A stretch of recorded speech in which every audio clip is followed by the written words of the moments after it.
सब जानते हैं भगवान शिव अपने गले में मुंडों की माला क्यों पहनते हैं? क्या है उसका रहस्य? क्या आप सबने कभी ये सोचा है कि बदलता तो हर जीव है, जो ना बदले वही तो शिव। नमस्कार, हर हर महादेव मित्रों। मैं धीरज गोस्वामी। आज ब्रह्मांड का सबसे बड़ा प्रेमी कौन है, उसके बारे में आज हम जानेंगे। आप सब जानते हैं भगवान शिव अपने गले में मुंडों की माला क्यों पहनते हैं? क्या है उसका रहस्य? क्या आप सबने कभी ये सोचा है?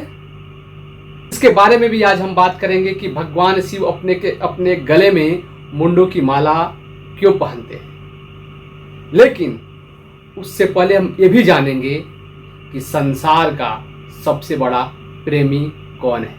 प्रेम की जब भी परिभाषा आती है तो सब लोग कहते हैं कृष्ण और राधा का प्रेम, लेकिन शिव का प्रेम का वर्णन कोई नहीं करता है।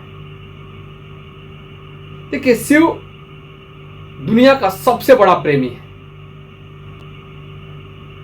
जब भी सावन का महीना आता है तो सभी कुंवारी कन्याएं महादेव का सोमवारी व्रत रखती है और शिव पर जलाभिषेक कर अपने मन पसंद की वर मांगती है।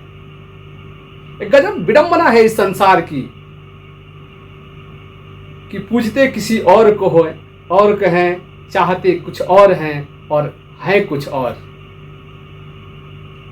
देखिए, शिव को ऐसे ही ब्रह्मांड का सबसे बड़ा दानी नहीं कहा गया है। आप शिव को जब भी सच्चे दिल से, सच्ची श्रद्धा के साथ आप जो कुछ भी शिव से मांगते हैं, भगवान शिव वो हर चीज अपने भक्त को देते हैं। देखिए, लड़कियां पूजती है शिव को, पति चाहिए राम जैसा, लेकिन सीता बनना नहीं चाहती है। वहीं लड़के पूजते शिव को हैं, बनते कृष्ण हैं और पत्नी चाहिए सीता जैसी। यही संसार की विडंबना है मेरे दोस्तों। लेकिन मांगते किससे हैं? शिव से, क्योंकि शिव से बड़ा कोई प्रेमी हो ही नहीं सकता।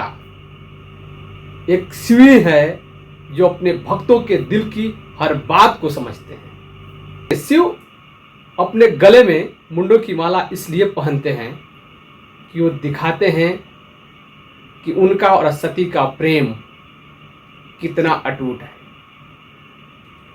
शिव पुराण के मुताबिक एक बार नारद जी सती को उकसा कर गए और कहें कि आप जानती हैं क्यों शिव अपने गले में मुंडों की माला पहनते हैं? इसका क्या रहस्य है? क्या आप जानती हैं? अगर आप नहीं जानती हैं तो इस रहस्य को एक बार आप शिव से पूछ के देखिए। नारद जी के कहने के बाद माता सती शिव के गले के मुंडों की माला के बारे में पूछने की लालसा रखी और एक दिन हट कर बैठी और भगवान शिव से उस मुंड के माला के बारे में पूछना आरंभ कर दिया। भगवान शिव बार बार उस मार्ग से भटका रहे थे, बताने से थोड़ा हट रहे थे, लेकिन मां सती हट कर बैठी और इस रहस्य को जानने के लिए शिव से बार बार जीत कर बैठी।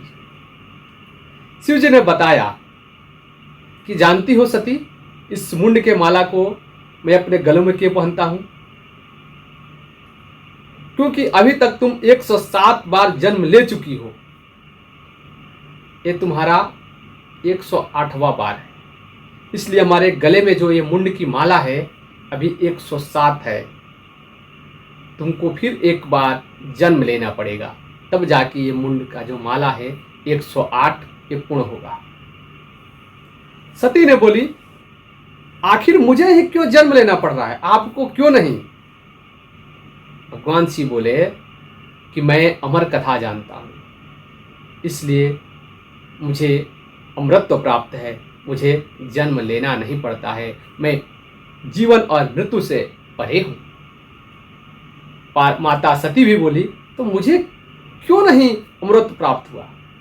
मुझे भी उस अमरत्व के बारे में समझाइए, उस अमर कथा को सुनाइए। शिव जी ने माता सती को अमर कथा सुनाना आरंभ किया, लेकिन बीच कथा में ही माँ सती को नींद आ गई और माँ सती सो गई, जिस वजह से वो पूर्ण कथा सुन नहीं पाई और राजा दक्ष के हवन कुंड में अपने देह को त्याग दी, जिसके वजह से 108 मुंडों की माला शिव की पूर्ण हुई और माता सती के देह त्यागने के बाद 108वें जन्म के बाद माता पार्वती का जन्म हुआ। देखिए, महादेव को अपने प्रेम का विरह को बार बार सहना पड़ा। ये मुंड का माला यही दर्शाता है कि महादेव को अपने प्रेम के विरह को कितना सहना पड़ा।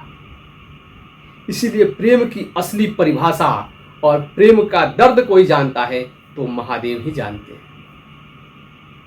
कहते हैं ना कि एक प्रेम की तपस्या थी, दूजे चिंतन के आधार थे। एक प्रेम की तपस्या थी, दूजे चिंतन के आधार थे। पार्वती ने जब व्रत रखा तो शिव ही निराहार थे। मेरे साथियों, शिव से बड़ा प्रेमी ब्रह्मांड में कोई नहीं है। शिव अपने प्रेम को, विरह को बार बार सहा है, इसलिए अपने भक्तों के प्रेम को भी क्षण भर में शिव जान जाते हैं। कहते हैं ना, शिव प्रेम का अर्थ है, हृदय में भाव न हो तो सब व्यर्थ है। देखिए, बदलता तो हर जीव है, जो ना बदले वही तो शिव है। शिव को समझना, शिव को पाना इतना आसान नहीं है। शिव को पाने के लिए शिव को पूजा नहीं जाता, शिव में लीन हो जाता।